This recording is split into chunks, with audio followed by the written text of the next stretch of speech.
Allez, c'est parti pour une nouvelle interview de Gestion de Fortune. Je suis avec Elena Ganem. Elena, bonjour. Bonjour Frédéric. Elena, vous êtes responsable développement chez Ethénéa. On va revenir sur ce que c'est que cette maison, mais votre actualité, c'est le recentrage de votre portefeuille Etna Active, compte tenu de l'environnement.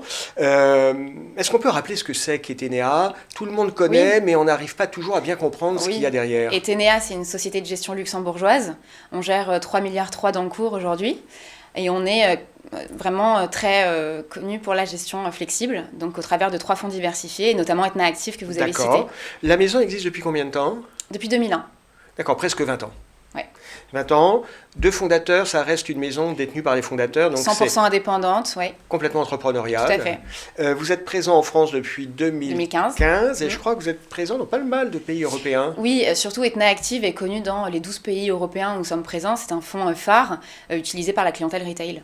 Alors Etna Active, c'est intéressant. On va maintenant parler de ce fonds parce que il pèse 2,7 milliards. Donc ça reste un gros fonds, mais à une époque, ça a pesé jusqu'à 12 milliards. Tout à fait. Alors là, 12 milliards, ça comptait parmi les plus gros fonds européens. Qu'est-ce qui s'est passé? Comment on passe de 12 milliards à 2,7 milliards? Je suis désolé, la question pique un peu, mais tout le monde se la pose. Alors, c'est vrai que, comme vous l'avez dit, on a un track record qui est très long. Et quand on a un track record qui est très long, ça nous arrive d'être moins bon parfois. Comme tout le monde. Et 2016 a été une année moins bonne pour Etna Active. Quelle performance en 2016? Moins 4,7. Oui, moins 4,7, c'est pas outrageusement scandaleux, mais c'est vrai que pour un fonds flexible, on se dit... C'est le seul accident de parcours, cela dit. Oui. Et aujourd'hui, c'est vrai que ce problème de liquidité qu'on a eu par le passé a été complètement résolu. Qu'est-ce qui s'est passé en 2016 ?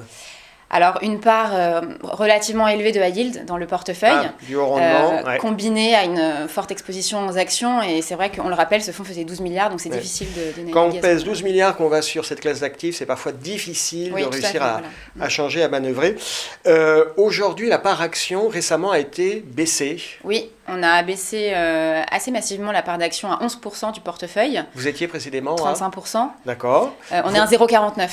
Sur la part action. Voilà. Donc on l'a baissé, on s'est adapté au niveau de volatilité actuelle pour justement ne pas avoir à intervenir immédiatement s'il y a une première correction. Vos convictions positives sur les actions, ça reste quoi? C'est quoi les 11%, ils sont sur quoi? Alors, nous, on est très confiants sur la surperformance des actions américaines.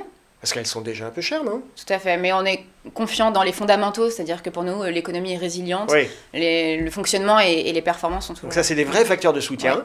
Donc on joue les États-Unis. L'or, le marché haussier de l'or, qui peut être une valeur refuge. Là aussi, c'est un peu cher quand même, l'or, ça vous inquiète pas? C'est vrai, mais il y a les élections en ce moment, à l'heure où on se parle, et qui peuvent être contestées, effectivement. L'or peut-être... Et puis c'est pas la seule incertitude. Peut-être une valeur refuge à ce moment-là, comme les bons du Trésor américain. D'accord. L'or, ça pèse combien dans votre portefeuille? 6% à l'heure actuelle. Ah oui, donc un poids sensible. Donc, c'est un peu votre assurance tout risque, l'or. C'est ça. Ok. 11% en actions, la part obligataire. 56% d'obligations dans le portefeuille. Et on est plutôt sur quel type d'actifs? Alors, du corporate, investment grade, triple B+. D'accord. Donc, on joue, là encore, la sécurité. Donc, le mot d'ordre, j'ai l'impression, c'est vraiment chez vous liquidité. Liquidité, flexibilité. Donc, pour être flexible et garantir des rendements stables dans la durée, il faut choisir des sous-jacents qui sont extrêmement liquides. Ok, c'est très clair. Elena Ganem, merci d'avoir été avec nous, puis on vous souhaite succès pour ce fonds Etna Active. Merci Frédéric. À très bientôt. Merci.